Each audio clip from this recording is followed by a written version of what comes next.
30 जनवरी 1948 आजाद हो चुके भारत के इतिहास में एक बेहद मनहूस दिन। नाथूराम गोडसे, नारायण आप्टे और विष्णु करकरे नई दिल्ली रेलवे स्टेशन के एक रेस्टोरेंट से नाश्ता करके बिरला मंदिर के लिए निकले। गोडसे ने बिरला मंदिर के पीछे के जंगल में 3-4 राउंड फायर करके पिस्टल को परखा। शाम 4:30 बजे रेलवे स्टेशन से तांगा कर तीनों बिरला मंदिर के लिए निकले। बिरला भवन को अब गांधी स्मृति के नाम से भी जाना जाता है। गोडसे ने प्रार्थना स्थल की ओर बढ़ रहे महात्मा गांधी को शाम 5:17 पर गोली मार दी। गोडसे को गिरफ्तार कर लिया गया, लेकिन आप्टे और करकरे दिल्ली से भाग निकले।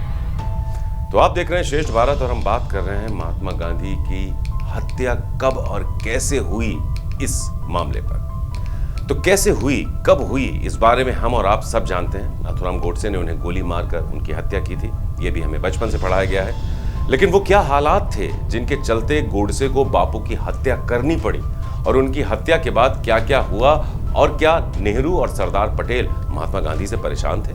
तो आज हम इन्हीं सब बातों पर चर्चा करने वाले हैं। तो बात है 13 जनवरी 1948 की। देश अंग्रेजों की गुलामी से आजाद हो चुका था। साथ ही धर्म के नाम पर एक और देश पाकिस्तान के नाम से दुनिया के नक्शे पर छप चुका था। इस दिन करीब 12 बजे महात्मा गांधी 2 मांगों को लेकर भूख हड़ताल पर बैठ गए। पहली मांग थी पाकिस्तान को भारत 55 करोड़ रुपए दे, और दूसरी दिल्ली में मुसलमानों पर होने वाले हमले रुके। महात्मा गांधी ने अपने भाषण में कहा था, मुसलमानों को उनके घरों से बेदखल नहीं किया जाना चाहिए। हिंदू शरणार्थियों को किसी भी तरह की हिंसा में शामिल नहीं होना चाहिए जिसकी वजह से मुसलमान अपना घर बार छोड़ने पर मजबूर हो। गांधी की भूख हड़ताल नेहरू सरकार को घुटने टेकने पड़ रहे थे उस भूख हड़ताल के आगे। और तीसरे दिन यानी 15 जनवरी को घोषणा की गई कि वो पाकिस्तान को तत्काल 55 करोड़ रुपए देगी भारत सरकार। गांधी विचारधारा के लोग कहते हैं कि बापू पाकिस्तान को 55 करोड़ रुपए देने की मांग तो कर रहे थे, लेकिन उनका लक्ष्य था देश में सांप्रदायिक सौहार्द कायम हो। लेकिन गांधी की जिद से उग्रपंथी हिंदू उनसे खासे नाराज हो गए, खासतौर पर हिंदू महासभा। अब सवाल यह उठा कि क्या महात्मा गांधी ही पाकिस्तान को 55 करोड़ रुपए दिलाना चाहते थे, और क्या नेहरू और पटेल ऐसा नहीं चाहते थे? इस सवाल के जवाब में बापू के पड़पोते तुषार गांधी कहते हैं, कैबिनेट का फैसला था कि जब तक दोनों देशों के बीच विभाजन का मसला सुलझ नहीं जाता, तब तक भारत पाकिस्तान को 55 करोड़ रुपए नहीं देगा। हालांकि विभाजन के बाद दोनों देशों में संधि हुई थी कि भारत पाकिस्तान को बिना शर्त 75 करोड़ रुपए देगा। इनमें से पाकिस्तान को 20 करोड़ रुपए मिल चुके थे और 55 करोड़ बकाया था। पाकिस्तान ने यह पैसे मांगना शुरू कर दिया था और भारत वादा खिलाफी नहीं कर सकता था। बापू ने कहा कि जो वादा किया है उससे मुकरा नहीं जा सकता। अब सरकार ने गांधी की भूख हड़ताल के 2 दिन बाद ही पाकिस्तान को 55 करोड़ रुपए देने का फैसला किया। तो इस फैसले से गांधी उग्र हिंदुओं की नजर में विलेन बन चुके थे। सरदार पटेल भी गांधी से सहमत नहीं थे कि पाकिस्तान को 55 करोड़ रुपए दिए जाए। कपूर कमीशन की जांच में सरदार पटेल की बेटी मणिबेन पटेल गवाह नंबर 79 के तौर पर पेश हुई थी। मणिबेन ने कपूर कमीशन से कहा था, मुझे याद है मेरे पिता पाकिस्तान को 55 करोड़ रुपए देने को लेकर महात्मा गांधी से सहमत नहीं थे।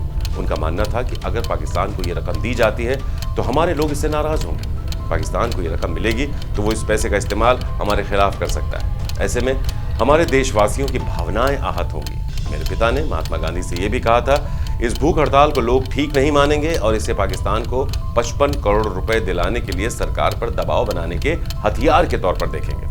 वहीं तुषार गांधी का कहना था कि बापू के लिए पैसा नहीं बल्कि लोगों की जनभावना मायने रखती थी। सही क्या है अब गलत क्या है, बापू इसी आधार पर फैसला करते थे। उनके लिए मानवता सबसे ऊपर थी।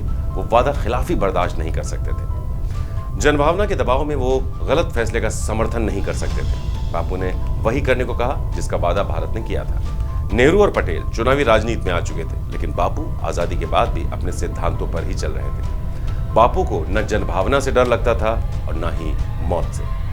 आपको बता दें, महात्मा गांधी जब भूख हड़ताल पर थे तो बिरला भवन में ही उनके खिलाफ लोग प्रदर्शन भी कर रहे थे। लोग नाराज थे कि वह सरकार को 55 करोड़ रुपए देने पर मजबूर कर रहे हैं और दिल्ली में मुसलमानों के घर हिंदू शरणार्थियों को नहीं दे रहे हैं। अब दिल्ली में सांप्रदायिक तनाव के कारण मुसलमान अपना घर बार छोड़कर बाहर निकल गए थे। उन्हें पुराना किला और हुमायूं के किले में रखा गया था। हिंदू शरणार्थी मुसलमानों के घरों पर कब्जा चाहते थे, जबकि गांधी इसके खिलाफ भूख हड़ताल पर बैठ गए थे। गांधी की इस भूख हड़ताल के खिलाफ हिंदू शरणार्थी गुस्से में नारे लगा रहे थे। गांधी मरता है तो मरने दो, ऐसे नारे। महात्मा गांधी के आजीवन सचिव रहे प्यारेलाल ने अपनी किताब Mahatma Gandhi the last phase में लिखा है, इस भूख हड़ताल से दिल्ली में हिंदू और मुसलमानों के बीच दुश्मनी कम करने में बहुत मदद मिली। 18 जनवरी 1948 को एक शांति समिति बनी। महात्मा गांधी को भरोसा दिया गया कि महरौली में सूफी संत कुतुबुद्दीन बख्तियार काकी का उर्स हर साल की तरह मनाया जाएगा। मुसलमान दिल्ली के अपने घरों में जा सकेंगे। मस्जिदों को हिंदुओं और सिखों के कब्जे से खाली कराया जाएगा। मुसलमान इलाकों को अवैध कब्जों से छुड़ाया जाएगा। डर से जो मुसलमान अपना घर छोड़कर भागे हैं, उनके वापस आने पर हिंदू आपत्ति नहीं जताएंगे। इन सभी आश्वासनों के बाद महात्मा गांधी ने 18 जनवरी को दोपहर 12:45 पर मौलाना आजाद के हाथ से संतरे का जूस पीकर अपनी भूख हड़ताल खत्म की। तो गांधी के इन प्रयासों से मुसलमानों को एक बार फिर अपने घर तो वापस मिल गए, लेकिन देश में गांधी के खिलाफ उग्र हिंदुओं की विचारधारा जन्म ले चुकी थी और आगे चलकर यही विचारधारा बापू की मौत की वजह बनी। तो ये तो हमने आपको ये बताया कि बापू की मौत क्यों और किन कारणों से हुई।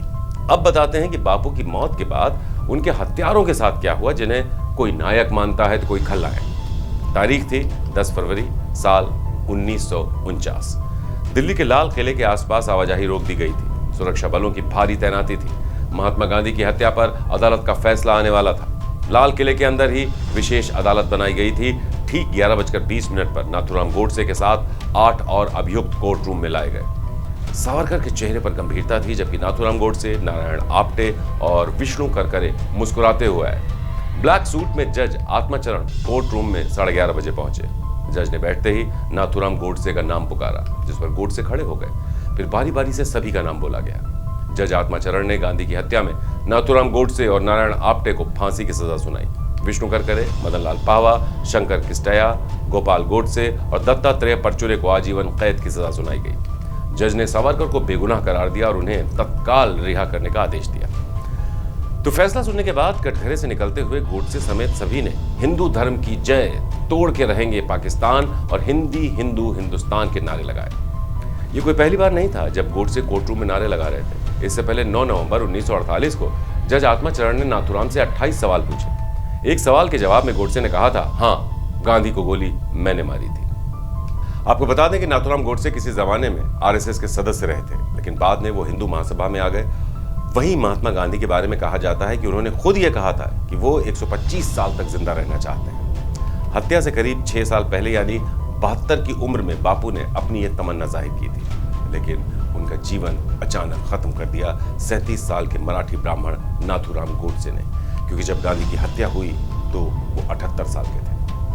हालांकि आरएसएस गांधी की हत्या में किसी भी तरह की भूमिका से लगातार इनकार करता रहा, लेकिन फिर भी सरदार पटेल ने गांधी की हत्या के बाद राष्ट्रीय स्वयंसेवक संघ पर प्रतिबंध लगाते हुए कहा था कि गांधी की हत्या के लिए वो सांप्रदायिक जहर जिम्मेदार है, जिसे देश भर में फैलाया गया।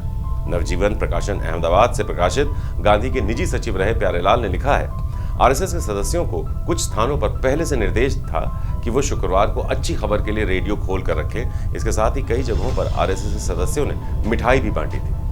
गांधी की हत्या के 2 दशक बाद आरएसएस के मुखपत्र ऑर्गेनाइजर ने 11 जनवरी 1970 के संपादकीय में लिखा था कि नेहरू के पाकिस्तान समर्थक होने और गांधी जी के अनशन पर जाने से लोगों में भारी नाराजगी थी। ऐसे में नाथूराम गोडसे लोगों का प्रतिनिधित्व कर रहे हैं। गांधी की हत्या जनता के आक्रोश की अभिव्यक्ति थी, ऐसा उन्होंने कहा। दावा यह भी किया जाता है कि गांधी की हत्या कोई अचानक नहीं हुई थी, क्योंकि आजाद भारत में पुलिस की लापरवाही की कहानी गांधी की हत्या से ही शुरू होती है।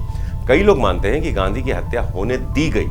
बापू की हत्या के 17 साल बाद 22 मार्च 1965 को इसकी जांच के लिए एक आयोग का गठन किया गया।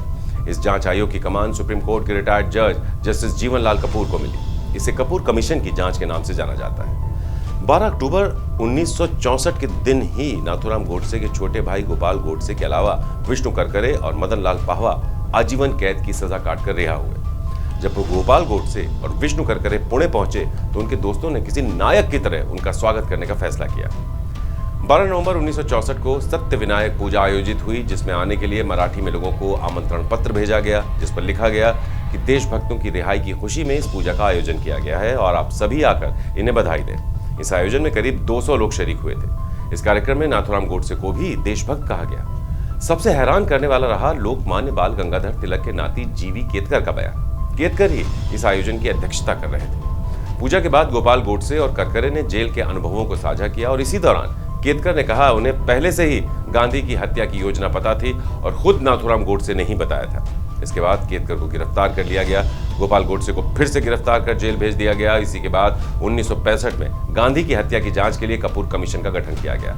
कहा गया कि गांधी की हत्या सुनियोजित और साजिश से की गई, इसलिए इसकी मुकम्मल जांच होनी चाहिए। पता करना चाहिए कि इसमें और कौन-कौन लोग शामिल थे।